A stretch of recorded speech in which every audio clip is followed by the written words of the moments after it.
Jelaskan apa maksud menyempurnakan rukuk dan khusyuk. Adalah hadis tadi, syarat dia tu, janji Tuhan tu untuk masuk syurga kena, antaranya kena menyempurnakan rukuk dan khusyuk. Maknanya kena ada tumakninah ke apa tu. Yalah dah tu. Tu termasuk dalam menyempurnakan rukuk. Khusyuk tu maknanya cuba tumpu kepada hak kita buat je lah. Jangan ada mana kita duk khoya, kalau ada benda mari buat. Itu termasuk dalam khusyuk lah tu. Tidak ikut lagi. Tidak duk mikir pula dah dalam sembahyang tu untuk gapo-gapo maksud kita. Dan pergerakan kita pun kita jaga. Kita jaga.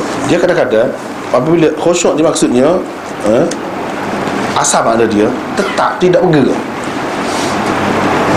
Setengah-setengah pergerakan tu mengikut setengah-setengah mazhabnya, dia sampai batas sembahyang. Jadi kita kena faham. Misalnya kalau orang ikut Syafi'i lah, dia kan rajin juga Allahu Akbar ni, dia berayuk dulu. Tangan ni berayuk gitu. Dia tidak sepatutnya Allahu Akbar gitu selalulah, ikutlah mana-mana apa, pegang selalu. Ni ada dia tu bawa dulu, lepas tu 1, 2, 3, 3 batal dah sembahyang. Kalau tidak batal pun dia duduk berayuh 2, tak batal lagi, tak sempurna, tidak khusyuk lah tu. Apa ni? Tidak khusyuk lah tu. Bukan makna tidak khusyuk ni bila kita sembahyang kita tak boleh jalan dah. Jalan tu boleh, dia tidak bercanggah dengan khusyuk. Bahkan Nabi SAW berkali-kali buat, dia sendiri pun. Jadi hak lain-lain tu kalau kita pandang makna dia, kita perhati makna hak baca tu, cuba faham apa maksud dia. Tasbih ke apa tu, subhana rabbiyal azim, subhana rabbiyal a'la.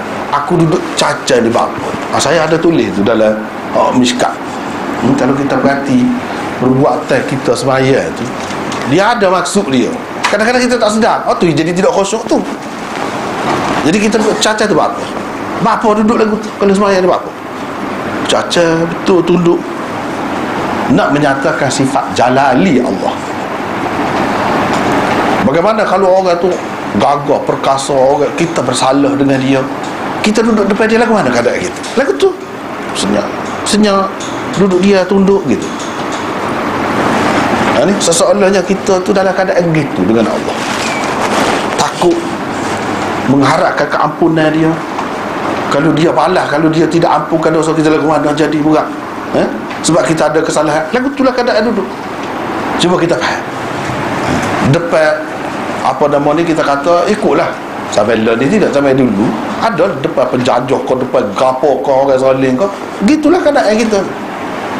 Kita takut kepada hukuman dia. Jadi hak ni Allah SWT begitu juga. Rokok, bukan kita tunduk kepada dia tu setakat tu saja, rokok pergi lagi. Orang lain kita tak buat gitu, nak menyatakan kerendahan kita, khuduk, ketundukan kita, kehinaan kita kepada dia. Bukan setakat tu, pergi sujud kita tak boleh buat ke orang lain. Itu semua tu nak menyatakan kebesaran, keagungan dia. Cuba hayati hak tu. Cuba hayati hak tu.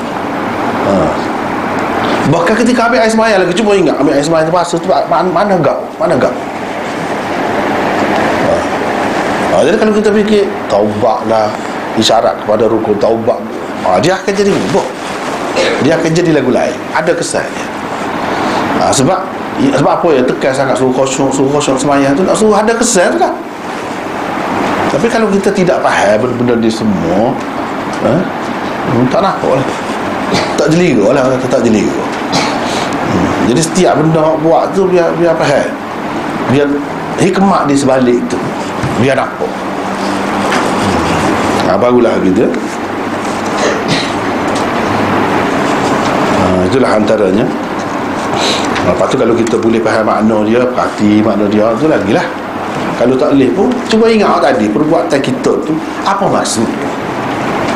Semuanya menampakkan kita ni hina, menampakkan kita takut.